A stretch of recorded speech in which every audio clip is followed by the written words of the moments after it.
ಲೇ, ಇವಳು ಕಡೆಯವರು ಬರೋದ್ರೊಳಗಡೆ ನಾವು ಅಂದ್ಕೊಂಡಿದ್ದು ಮಾಡಬೇಕು.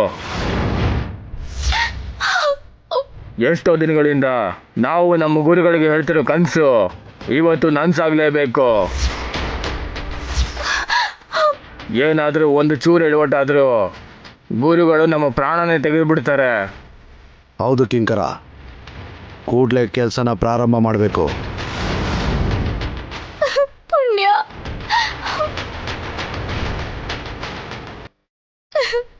ಪುಣ್ಯ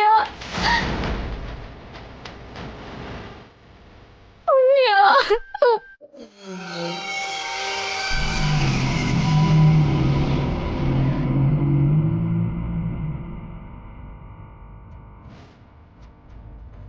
ಕೀಚಕ, ಗುರುಗಳು ಹೇಳಿದ ಮೊದಲ ದ್ವಾರ ಇದೆ.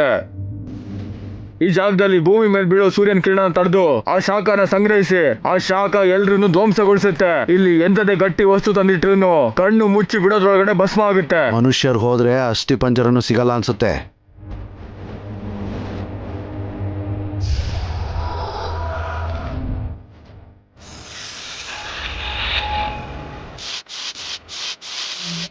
ಇದೇನು ಕಿಂಕರ, ಇದು ನೋಡೋದಕ್ಕೆ ಮಾಯಾ ದ್ವೀಪ ತರ ಇದೆ. ನಿಜವಾಗ್ಲೂ ಇದು ಮಾಯಾ ದ್ವೀಪನೇ. ಇಲ್ಲಿಂದ ಕೈಲಾಸಕ್ಕೆ, ಯಮಪುರಿಗೆ, ಕ್ಷೀರಸಾಗರಕ್ಕೆ ದಾರಿ ಇದೆ ಅಂತ ಆ ಜಗನ್ಮಾತೆ ಗುರುವರಿಯರಿಗೆ ಹೇಳಿದ್ದಾರೆ ಅಂತ ಕೇಳಿದ್ದೇನೆ. ಇಲ್ಲಿನ ಬಾಗಿಲುಗಳಿಗೆ ಭಯಂಕರವಾದ ನಾಗಗಳ ಕಾವಲಿದೆ.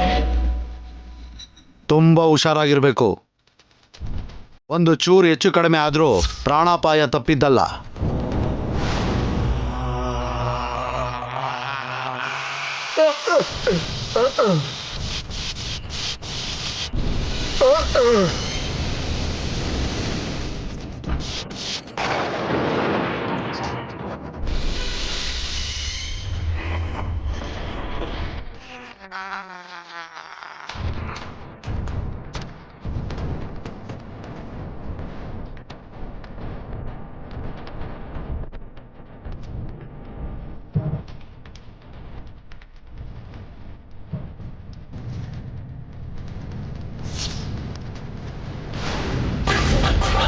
ಏನು ಎಷ್ಟೊತ್ತು ಕಿಂಕರ, ಹೋಗಿ ಮೊದಲನೇ ನೆಲಮಾಳಿಗೆ ತೆಗೆ.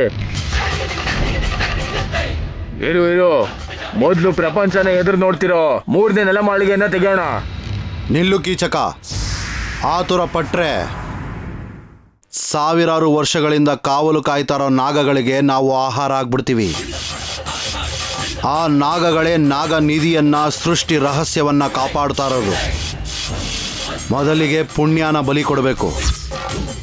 ನೋ ನೋ, ಬೇಡ ಬೇಡ, ಪುಣ್ಯಂಗೇನು ಮಾಡಬೇಡಿ, ಬಿಟ್ಬಿಡಿ.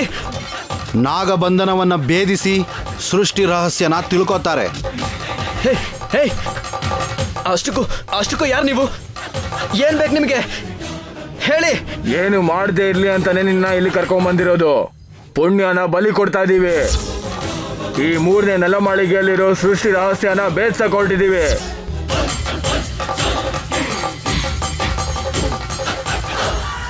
ಗುರುಗಳೇ, ನೀವು ಒಪ್ಪಿಸಿದಂತ ಕಾರ್ಯನ ಪೂರ್ತಿಗೊಳಿಸ್ತಾ ಇದೀವಿ. ಪುಣ್ಯ ಬೇಡ ಬೇಡ, ಪುಣ್ಯಂಗೇನು ಮಾಡಬೇಡಿ. ಪುಣ್ಯ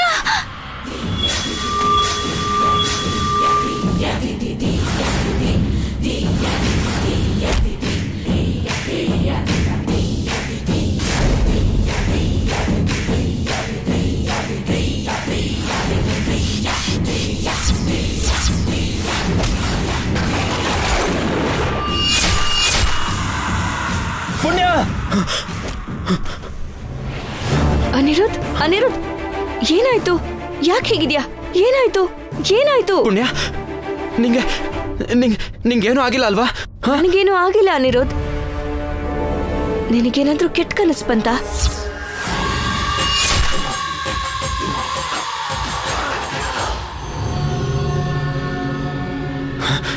ಯಾರೋ ಇಬ್ರು ಬಂದು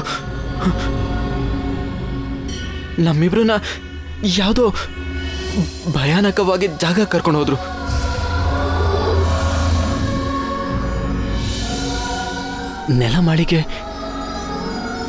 ನೆಲಮಾಳಿಗೆ ಅಂತಿದ್ರು.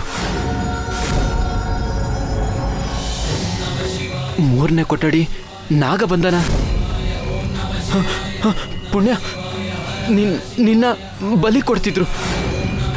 ಸೃಷ್ಟಿ ರಹಸ್ಯ ತಿಳ್ಕೋಬೇಕು ಅಂತ ಏನೇನೋ ಹೇಳ್ತಿದ್ರು ಪುಣ್ಯ. ಏನಂದೆ? ಮೂರನೇ ಕೊಠಡಿ ನಾಗಬಂಧನ ಸೃಷ್ಟಿ ರಹಸ್ಯನ? ಇದನ್ನೆಲ್ಲ ನಿಂಗೆ ಯಾರು ಹೇಳಿದ್ದು ಅನಿರುದ್ಧ್? ಹೌದು ಪುಣ್ಯ, ನನಗ 3 ಕೊಠಡಿ ಬಗ್ಗೆ ಯಾರೋ ಹೇಳಿದ್ರು. ನಿಮ್ಮಿಬ್ರ ಪ್ರೀತಿಯಿಂದ ಲೋಕ ಕಲ್ಯಾಣ ನಡೆಯುತ್ತೆ. ನಾಗನಿದಿರೋ 4 ನೆಲ ಮಾಳಿಗೆಗಳಲ್ಲಿ 3ನೇ ನೆಲ ಮಾಳಿಗೆಯಲ್ಲಿ ಸೃಷ್ಟಿ ರಹಸ್ಯ ಇದೆ. ಅದನ್ನ ತೆಗಿಬೇಕು ಅಂತಂದ್ರೆ ಅದು ಕೇವಲ ನಿಮ್ಮಿಂದನೇ ಸಾಧ್ಯ. ಪುಣ್ಯ, ನಂಗೆ ಯಾಕೋ ಭಯ ಆಗ್ತಾ ಇದೆ. ಯಾಕೋ ನನಗೆ ನನ್ನ ಮನಸ್ಸು ತುಂಬಾ ಕೆಟ್ಟದಾಗ ಸೂಚನೆ ಕೊಡ್ತಿದೆ. ನಾಗನಿಧಿ, ನೆಲಮಾಳಿಗೆ, ಸೃಷ್ಟಿ ರಹಸ್ಯದ ಬಗ್ಗೆ ಮಾಲಾ ಮತ್ತೆ ಚೌಡಮ್ಮ ತಾಯಿ ನನಗೆ ಹೇಳಿದ್ದಾರೆ ಅನಿರುದ್ಧ್. ನಾನು ನೀನು ಮಾತ್ರನೇ ನಾಗನಿಧಿನ ಸಾಧಿಸಬಹುದು ಅಂತ 5 ನೆಲಮಾಳಿಗೆಗಳಲ್ಲಿ, ಮುಖ್ಯವಾಗಿ ಆ 3ನೇ ಕೊಠಡಿಗಿರೋ ನಾಗಬಂಧನನ ಬಿಡಿಸಿ ಸೃಷ್ಟಿ ರಹಸ್ಯ ನಮ್ಮಿಂದಾನೇ ಇಡೀ ಲೋಕಕ್ಕೆ ಗೊತ್ತಾಗತ್ತೆ ಅಂತ ಹೇಳಿದ್ರು. ಏನ್ ಹೇಳ್ತಿದ್ಯಾ ಪುಣ್ಯ? ಹೌದು ಅನಿರುದ್ಧ್, ನಿನಗೆ, ನನಗೆ, ಆ ನಾಗನಿಧಿಗೆ ಸೃಷ್ಟಿ ರಹಸ್ಯಕ್ಕೆ ಏನೋ ಸಂಬಂಧ ಇದೆ ಅನಿಸ್ತಾ ಇದೆ. ಆ 3ನೇ ಕೋಣೆಯಲ್ಲಿ ಏನಿದೆ ಅನ್ನೋ ರಹಸ್ಯ ಸುತ್ತ 100 ಊರುಗಳನ್ನ ಕಾಡ್ತಾ ಇರೋ ಪ್ರಶ್ನೆ. ಹೌದು ಪುಣ್ಯ, ಅದ್ ಏನೇ ಆದ್ರೂ ನಾವು ತುಂಬಾ ಹುಷಾರಾಗಿರ್ಬೇಕು. ಮುಖ್ಯವಾಗಿ ನೀನು. ಕನ್ಸಲ್ಲೂ ಕೂಡ ನನಗೆ ಕಣ್ಣೀರು ಬರೋದಕ್ಕೆ ನೀನು ಬಿಡಲ್ಲ. ನೀ ನನ್ನ ಜೊತೆ ಇದ್ರೆ ನನಗೇನೂ ಆಗಲ್ಲ ಅನಿರುದ್ಧ್. ನಿನ್ ಸಂತೋಷಕ್ಕಾಗಿ ನನ್ನ ಪ್ರಾಣ ಬಿಡಬೇಕು ಅಂದ್ರೂ ಖುಷಿಯಿಂದ ಬಿಡ್ತೀನಿ ಪುಣ್ಯ. ನನ್ನ ಲೈಫ್ ನಿಂದು.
ನಾಗಮಣಿ,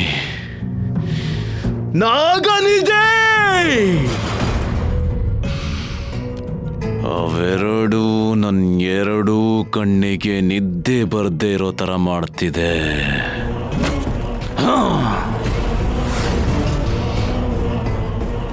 ಅವೆರಡೇ ನಾನು ಕೈಲಾಗ್ದವನು ಅಂತ, ನಾನು ಅಸಮರ್ಥ ಅಂತ ನಿದ್ರೆಯಲ್ಲೂ ಕೂಡ ನನ್ನ ಅವಹೇಳನ ಮಾಡ್ತಾ ಇದೆ.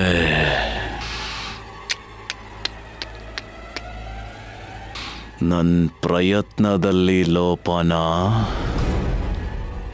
ಇಲ್ಲ, ನನ್ನ ಪಡ್ತಿರೋ ಆಸೆಲೇ ಲೋಪನ ಇಲ್ಲ, ನನ್ನ ಶಕ್ತಿಲೇ ಲೋಪನ. ದಿನಗಳು, ಮಾಸಗಳು, ಸಂವತ್ಸರಗಳು ಕಳೀತಾ ಇವೆ. ನಾನು ಕಾಣ್ತಿರೋ ಕನಸೆಲ್ಲ ನೀರು ಪಾಲಾಗ್ತಾ ಇದೆ. ನಾನು ಮಾಡ್ತಿರೋ ಪ್ರಯತ್ನ ಎಲ್ಲ ವ್ಯರ್ಥ ಆಗ್ತಾ ಇದೆ. ನನ್ನ ಮೇಲೆ ನನಗೆ ಬರ್ತಿರೋ ಕೋಪನ ಹೇಗ್ ತೊಡ್ಕೋಬೇಕು ನಾನು? ಗುಂಡಿಗೆಯಲ್ಲಿ ಉರಿತಿರೋ ಅಗ್ನಿ ಜ್ವಾಲೆನ ಹೇಗೆ ಆರಿಸ್ಕೋಬೇಕು ನಾನು? ನನ್ನ ನಾನೇ ಸಾಯಿಸ್ಕೋಬೇಕಾ?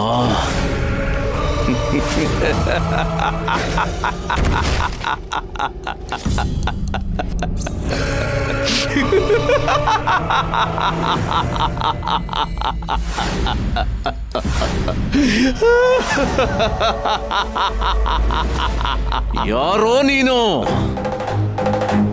ಧನಂಜಯ ವರ್ಮ ವ್ಯಥೆ ನಿನಗೆ ನಗು ಬರೆಸ್ತಾ ಇದೆಯಾ?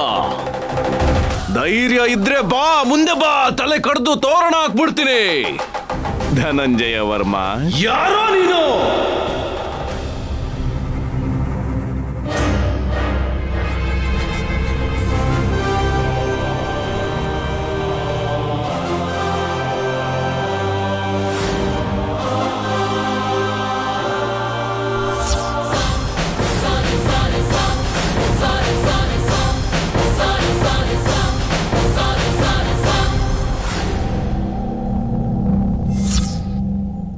ಏನೋ ಮೊಮ್ಮಗನೇ, ತಾತನ ಹೆಸರು ಜೊತೆನೆ ಕೋಪನ, ರೂಪನ, ಆವೇಶನ ಹಾಗೆ ಅಚ್ಚಿಳಿಸ್ಕೊಂಡಿದೆಯಲ್ಲ. ಶಬಾಷ್. ತಾತನಿಗೆ ಪ್ರಣಾಮಗಳು. ವರ್ಮ,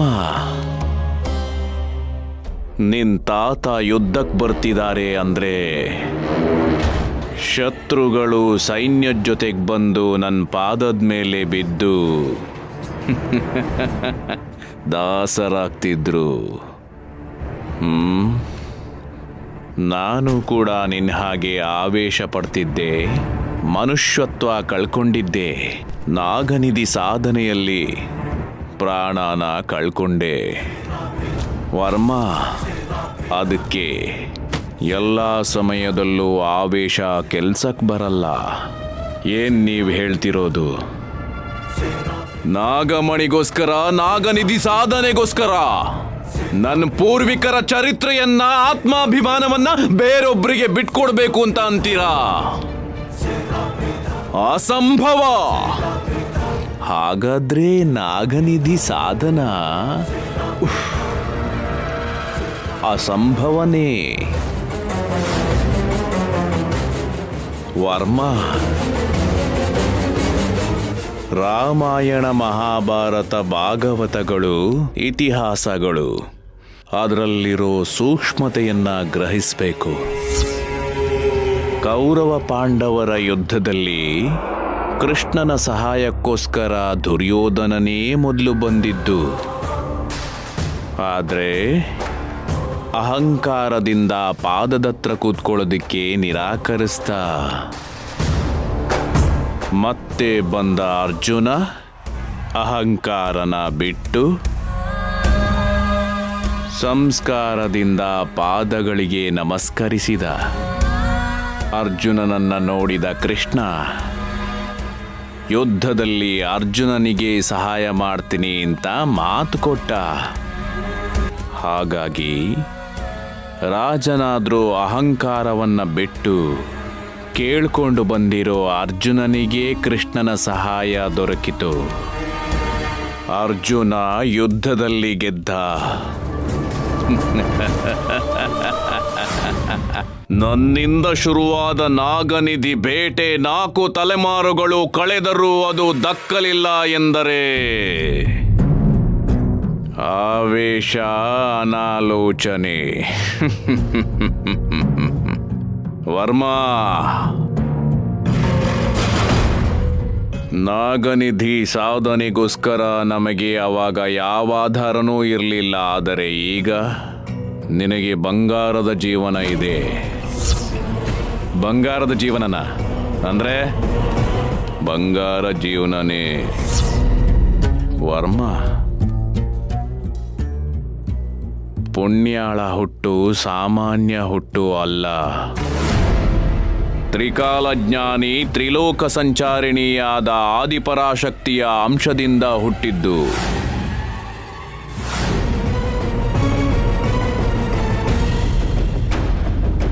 ತ್ರಿಮೂರ್ತಿಯರ ಆಶೀರ್ವಾದ ಬಲ ಕೂಡ ಇದೆ.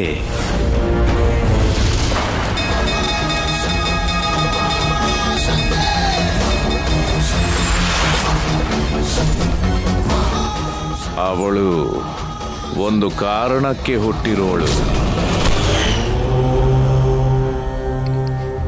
ಆ ಶ್ರೀ ಮಹಾವಿಷ್ಣುವಿನ ವಾಹನವಾದ ನಮ್ಮ ಕುಲದೇವ ಗರುಡದೇವ ಅನಿರುದ್ಧ್ ಮೂಲಕ ಈ ಲೋಕಕ್ಕೆ ಏನೋ ತಿಳಿಸಬೇಕೆಂದಿದ್ದಾನೆ. ಪುಣ್ಯ ಅನಿರುದ್ಧ್ ಇಬ್ರು ಸೇರ್ಕೊಂಡ್ರೆ ಮಾತ್ರ ನಾಗನಿಧಿ ಪಡ್ಕೋಬಹುದು. ಒಬ್ಳು ಪುಣ್ಯಾಳಿಂದ ಮಾತ್ರನೇ 5 ಕೋಣೆ ಇರೋ 3ನೇ ಬಾಗಿಲನ್ನು ತೆರೆಯೋದಿಕ್ಕೆ ಸಾಧ್ಯ.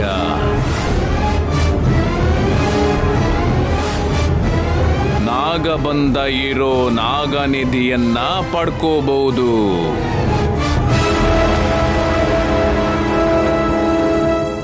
ಅರ್ಥ ಮಾಡ್ಕೋ ಮೊಮ್ಮಗನೇ. ದೀರ್ಘಾಯುಷ್ಮಾನ್ ಭವ. ವಿಜಯೋಸ್ತು. ಹೇಗಿದು? ಏನ್ ಮಾಡಬೇಕು? ಪುಣ್ಯ ಅನಿರುದ್ಧನ ಹೇಗ್ ಸೇರಿಸೋದು? ಈ ಸಮಯಕ್ಕೆ ಪಶುಪತಿ ಕೂಡ ಇಲ್ವಲ್ಲ.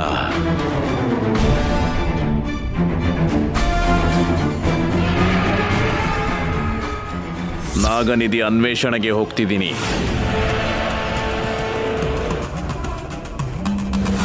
ಅವಶ್ಯಕತೆ ಬಿದ್ದರೆ ಈ ತಾಯ್ತನ ನೋಡಿ ನನ್ನ ಗುರು ಬೇತಾಳನನ್ನ ಕರಿ. ಬೇತಾಳ!